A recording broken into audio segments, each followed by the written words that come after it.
The views and opinions expressed on any program are those of the producers and/or the persons appearing on the program, and do not necessarily reflect the views and opinions of FRC Media, Bristol Community College, or the City of Fall River.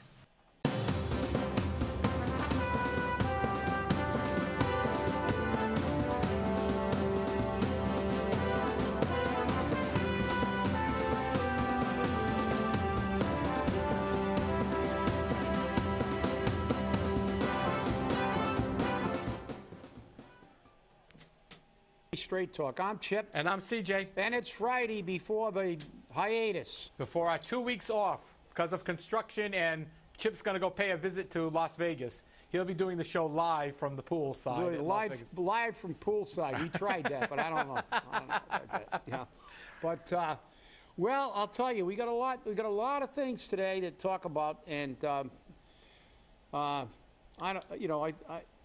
think we've got to talk about the city screwing the taxpayer again. I think we've got the temporary pump story here. So again, you, the taxpayer, are going to pay to rent a pump to fix something that should have been fixed, because again, like buildings, lack of maintenance, and we got the big story from the guy who gets water increases every time he goes in front of the council, pay raises, everything he wants. And in the Chamber of Horrors, the council continues to basically give him carte blanche. He puts in a budget, then a month later he's in there looking for more money. Now another, who cares? $16,000 to rent this thing? Who cares? It's not their money anyway. It's your money. Guess what, taxpayer? Terry Sullivan again gets the high five, and nothing happens. No consequences for lack of maintenance like with the buildings. What were the consequences of lack of maintenance on a high school? A debt exclusion, more taxes, another huge bill. I don't know how they managed to build fire stations in the 1800s that are still standing, but no maintenance, and now we're paying. So this is their answer. Their answer is always the same. Spend more of your money, not their money. Terry Sullivan's not paying for this. He's not paying for it out of his slush fund. The extra almost $500,000 that he already talked about and he wants to replace. They get to have extra money, you get to have extra taxes. Welcome to the real political world. So, I mean, I had to start with that one. I'm sorry. It's just bizarre. The way they love to spend money, and it's like, and it's not their money, and that's what the people, why aren't the people outraged? I don't know, but here's something that is, important. It's going to take 10 to 12 weeks before water service is back to normal. This is from Fryer. There is no estimate yet for when restrictions will be lifted. This is the summer months. Yeah. This is the summer months. 10 to 12 weeks, that's 3 months. Guess what? The summer will be over. Don't fill your pool, go swim in a sewer. Yeah, go swim in a sewer. You know, the water pads at Father Travasso's Park can't be running for 10 to 12 weeks because we don't have the water pump. And this temporary pump, they've got to build a pad for it. They've got to build pipes to pump the water to it. And it's $16,000 just for the pump. Hey, welcome to government. Just keep spending the taxpayers' money. Hey, we can build a Taj Mahal. It's not our money. But this is the sad part about it. Nobody's held accountable because if you keep your head down low for a few weeks, everyone will forget about it. By Terry Sullivan's own mouth, and I heard it. I'll testify to it. It may be hearsay, but I heard it. And I'll tell you, like I said, lack of maintenance on buildings. How many buildings in Fall River are in disrepair? Basically all of them. Right. And even in spite of the fact that by ordinance, the DCM is supposed to maintain all city buildings, the school department has a building and maintenance division with people getting big salaries. Which they don't do. So we have two separate entities charged with maintaining buildings, and they're not maintained. Now we got departments, we allow the police car, almost the entire fleet, to go into total disrepair. Fire trucks. We don't maintain anything. Why? Because we don't have to. All we do is spend all our money on on jobs and stipends for our friends. That's how we spend our budget. We don't maintain. We don't buy new, on a rotating basis, equipment. We wait till the whole thing craps the bed, and then we all start screaming, oh, it's an emergency. No, none of the police cars work. We're going to have overtime policemen pushing the cars around. Oh, the fire trucks are all 25 years old. They're all 20 years old. They're all breaking down all the time. Well, you know, I don't know. It was probably over 20 years ago, maybe more than 20 years ago. And I've still got a copy of the plan, and some of the city councilors may have a copy, because I gave it to all of them, about replacing apparatus on a rotating basis and maintaining equipment. So we wouldn't have to bond and bond and bond and bond and bond and bond in the city that shouldn't be bonding. Because by our own financial wizard, Kathy Pinocchio Viveris, we have the lowest bond rating of anybody that we used in our universe in the JLMC, by her own words. So this is the last community that should be bonding, but we bond for everything, and we override for everything. And that means more taxes in the poorest city in the state, the most violent city in the state, the most drug-addicted city in the state. Like we don't have any other problems that we should be spending tax money on. Let's give Mary and Kathy another pay raise. Let's get a tourism director. Let's create 9 new jobs. Let's just keep spending the money on nothing. Nothing that serves the public good. What is it that Capital One says? What's in your wallet? Yeah. yeah, what's in your wallet? Nothing. Nothing. Nothing when they get through. If they have anything to do with it, there will be nothing in your wallet. So, you know, we did touch on the tourism director. So. Well, yeah, that's interesting because, you know, when you mentioned the tourism director, the City Council Committee on Economic Development and Tourism shot it down. They want more information. Yeah, so forgive me for laughing, because this gets to be, we've gone from the ridiculous to the sublime. City Councilor Sean Kadim said he wanted to see a strategic plan developed, and that he was looking for, quote, looking for a long-term vision, unquote. Well, I'm going to tell you, Sean, I'm going to tell you my vision. And if we had actual, like, people who had some grasp of reality sitting in that chamber of horrors instead of this political rhetoric. You know what my position on the tourism director is? We shouldn't even be talking about a tourism director until this city is out of, and I'm not talking about at the bottom of the spectrum. Let's wait till we're out of the top 10 in violent crime, the top 10 in overdoses, and we're in the top 100 in education. Because who the hell is going to come here? Are you all that dumb? Are you all really that stupid? And I hate to use that word, but you are. You know, your lack of ability to comprehend reality is just mind-boggling. A tourism director? Give me a break. Yep, and a tourism director is going to work with a council that they put together, which should already be put together, have been put together, but it's not, to get more money from tax-exempt organizations, because the council will be tax-exempt, and they're going to be able to really market for grants. Market for grants to a city that's got nothing. And by the way, just for the record, tourism doesn't help a city like this. Look at Miami, one of the top tourist attractions in the United States of America. Go to South Beach. See how much the Fontainebleau costs per night in peak season. Just ask the mayor. You know? Yeah, just ask the mayor. Oh, yeah, it's probably more expensive than going to Paris. Yeah. I'm surprised he didn't go to the Fontainebleau. But the reality is, they've got some of the highest tourism in the United States. They were voted the worst city in the United States to live in. So that it's you know, tourism only gives the businessmen who are in the tourism field, gives you a few low-paying jobs, mostly service industry jobs. And look at the city. The city's, because again, we get back to how the politicians spend your money. We don't even have to forget about Miami. Look at Atlantic City.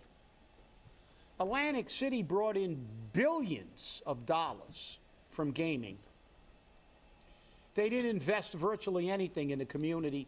The community's a disaster, always has been a disaster. And a study confirmed that. They did a study and said the state and the city government misspent all that money. Well, they spent it on pay raises and jobs for their friends and pet projects, and they didn't reinvest it. You know, give me a break. Even if this city wasn't in the most violent city in the Commonwealth and a second in New England, even if we weren't leading the league in overdoses, even if we weren't out of the top 100 in education, doesn't have a lot to do with tourism. Hey, we're so great that the governor just gave us money for Narcan. That's right. Well, that's what we, you know, we're in line for that. We're right at the top of the grant Oh, no, list. we're on the list. The governor just signed the grants yesterday, and Fall River's on the list. Of course, because we probably use more Narcan like scratch tickets than anybody else, because nobody's got any money. And remember, our criminals are so smart that they take pictures of themselves committing the crime and leave it for the police to find. So True. But you know, but the reality is, back to tourism, even if we weren't out of the top 100 in education, all these things, and at the top of everything negative. Look, how many times, I mean, do these people, you know, and the ironic part about it is, I bet you they spend more time in Newport and the Cape than they do in Fall River. Because they all go to Providence to eat. They don't frequent the restaurants. You see them up there. There are always sightings at the Capitol Grill or someplace else of one of our elected officials, or one of the minions of the minions. The minions of the, or one of the you know, one of the those gentlemen's clubs, we'll call them, with a lot of dollar bills. But you see them. They're out of here. Look, Fall River is never going to make a ton of money out of tourism. You're not going to make a lot of money. You're not going to generate a lot of jobs, because people just, what do we got? What do we got? Sean wants a vision for the future so he can hire another political hack for a job, and ultimately that hack will have a whole staff attached to him or her. It's all about politics, people. How about priorities? How about police? How about fire? How about education? How about water pumps? How about water pumps? How about maintaining buildings and no, not just give jobs to all your friends. I mean, this is absurd. I mean, you look at this. No wonder people, they just, when you mention Fall River, they virtually, like, they gag. Fall River. I mean, I remember a comment, and it was made right in my presence, because somebody said something about, why don't you come down the Fall River and you know, we'll, you know, discuss this thing. And the response to that from some person who was in government in another community said, why would I want to go to Fall River? Boy, I'll tell you what, that says it all. And I'm not making this up, because I got proof. There was somebody standing right alongside of me when they said that, when they were saying that, standing right alongside of me. Why would I want to go to Fall River? Well, if I'm coming from Ohio and I got Newport, I'm going to hit Newport first and then the Cape. Why would I want to stop in Fall River? For a Charisse sandwich? Well, maybe if you knew what Charisse was, you'd stop. But since most of the people that are going to be driving through it can't pronounce it, Shiriko. that's right, they're not going to stop. This is another political job, and this is the dance of the chickens for the city council to make you think that they're actually working for you. We need more information. We need this. We need that. We don't have enough. Well, you never got enough financial information. You always vote for everything. Ultimately, you always vote for it, regardless of what you say. I'm against the purple bags. Oh, by the way, we can't afford to lose the $2 million. I'm gonna vote not to get rid of it. Well, okay, you might have a viable reason. You might be right. I might agree with that. But you know, you took that political posture for political convenience. I'm against the purple bags, and then you flipped. You may have every right to flip, but the fact is, why did you take that position in the first place if you truly didn't believe in it? For political expediency. Because, you know, it's all about politics. All about politics. You know, minimum wage, pay leave, that'll only reduce the number of jobs. Small businesses can't afford to give out these leaves, can't afford this, and ultimately you'll either get replaced by a robot or the place will close down. You know, they're so worried about benefits that they'll throw you under the bus. You rolled right into the Governor Charlie Baker Governor signing Charlie the Baker, that's a segue, baby. Yep. I'm good at those. You're real good at those. So he did sign the minimum wage bill, which will take our minimum wages to $15 an hour in 5 years. 5 years. Yeah. It'll also take the service wages up to $675, I think, in 5 years. Yeah. And they're going to get paid leave. And they're going to get, yep, and it also includes paid leave now, up to 20 some odd weeks. And also, it's now going to give you a fixed state tax holiday in August, starting in 2019. Well, that's the only positive thing in that bill. But I'm not sure if that part will get through, because that actually benefits the taxpayers. But this other stuff, you see, I'm sure you've seen that commercial. Every time I see that commercial, it really strikes a chord. Did you ever see that commercial? And it's animated. The commercial of the person working at like a drill press, and then you see all the people working behind it being replaced by robotic drill operators of the machine. And it gets down to where she's the sole lonely person in here surrounded by robots. And then the boss comes over with the envelope basically terminating her so she can be replaced by a robot. And then the next thing is she goes to school. It's an advertisement to obviously educate yourself. Right. And how many times have we said there are 10 million jobs in the United States that are going to go unfilled? Well, because you're not trained enough. So what is our answer to this? Let's burden the taxpayers more by allowing every undocumented to stay here with no education, who gets virtually no non-paying jobs, and all those jobs are virtually eliminated anyway. So where are they going to be? They're going to be on the welfare rolls. They're going to be they're going to be getting their medical care on your tab.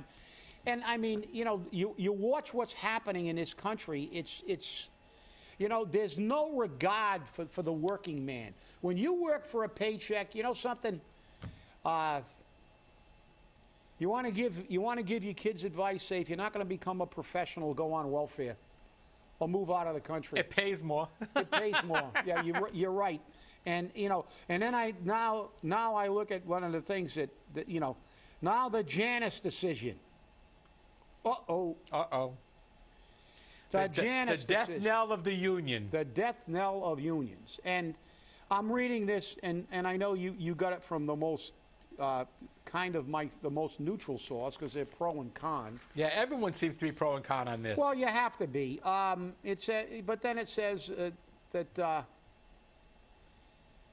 it's the court's opinion written by Justice Alito holds that it violates First Amendment rights of non-union workers when states compel them to pay union fees against their will. Workers can already opt out of paying for expressly political union activities, but for the past 40 years, all workers have been compelled to pay agency fee to cover collective bargaining. This arrangement has always been unsatisfactory to many workers, as collective bargaining itself often implicates a host of controversial products. Most obviously, collective bargaining profoundly affects cities and states. When union asks for pay raises, often with little apparent regard for the state's financial situation, the result often is increased taxes, budget shortfalls. These are undoubtedly political issues, and employees that employees can disagree about. This alone was enough for the court to conclude that collective bargaining is an inherently political action. Well, you're right. It is a political action in the public sector because you can't strike for the most part. But you know the problem I have with this decision, CJ, and I'll tell you. Go ahead. I want to hear it. Your First Amendment rights, well, guess what? Probably the least political place you can go is in a union hall. Yeah, granted, if people are not happy, and you can't make everybody happy, this is a Republican decision, and all the Republicans love it because they're going to break the back and make all these states right-to-work states with no unions. And contrary to what a lot of union haters believe, unions provide a very valuable service. The only reason that you have non-union employers that offer fairly decent benefits is to keep you from unionizing. Now, when there's no unions around, they'll start cutting everything because it's like, hey, all the bets are up. Go to the non-union states in the United States and compare the prevailing wages. See what a carpenter gets in Florida. What do people at Disney World get? They're always complaining. They get minimum wage. Employees at Disney World are on welfare. It creates an environment where, and now they're going to walk, but they're a minority. And I thought in this country the majority ruled. If probably the least political place is a union hall. If you can get enough people in a union to be the majority, you can control. And that's the way this country's supposed to be. The majority is supposed to rule. As a matter of fact, when I ran for president of my union, we had a union president who actually gave up minimum manning. One of the most difficult things to get. After Frank Candeas was killed in the line of duty at 555 Middle Street, the Fall River Fire Department got minimum manning, which is one of the best things in the world for safety and for efficiency. A few years later, the city realized it was costing them too much money and they wanted to get rid of it, and they made a deal. And they made a deal, and the bargaining committee was made up of people who were getting ready to retire, and they took a pay raise over maintaining minimum manning. They had a majority. I wasn't happy. But guess what? I ran, I got elected, and that's what you do. It's a lot easier to get elected in a union than it is to get elected to the federal government or into state office, because unions are normally smaller. Not these large dues collecting agency like this union that precipitated AFSCME. They're a dues collecting agency. You get a business agent, the local doesn't have autonomy, but you look at most unions in fire, police, they're all autonomous. Their president, their local runs it. They bargain for themselves. If they need a little assistance in stuff, they may call the state or the feds for information to put together a package. But you are answerable to your membership. So the majority rules. So again, they're using this and they're trying to color this again. But again, this is a decision that affects workers, because the bottom line is if the majority of people vote for a contract, it goes through. Collective bargaining is not mandatory.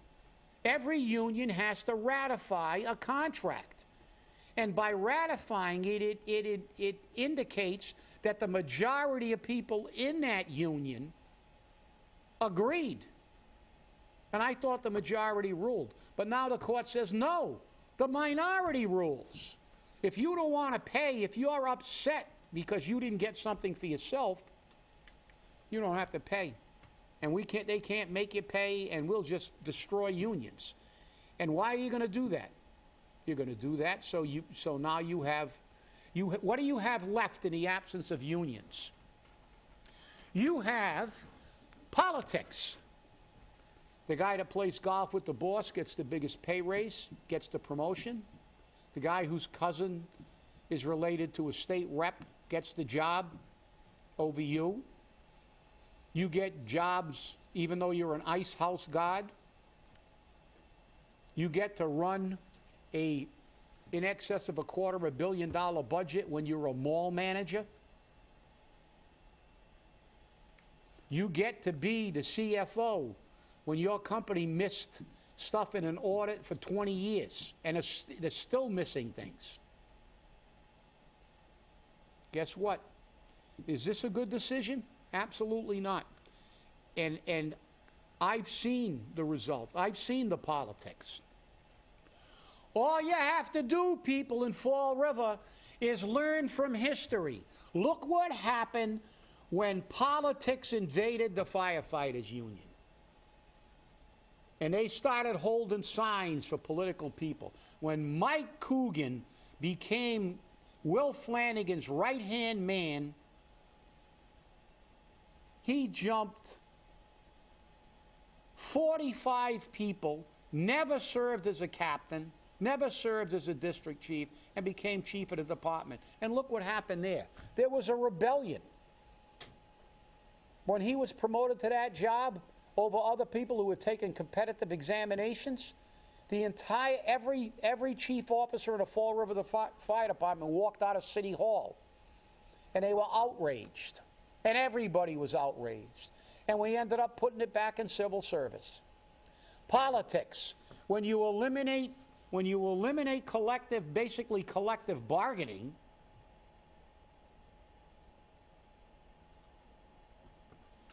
you eliminate the ability of fairness for the average guy. The guy that goes to work every day, does his job and goes home and doesn't want to kiss the boss's butt, doesn't want to play golf with the boss, doesn't want to date his sister.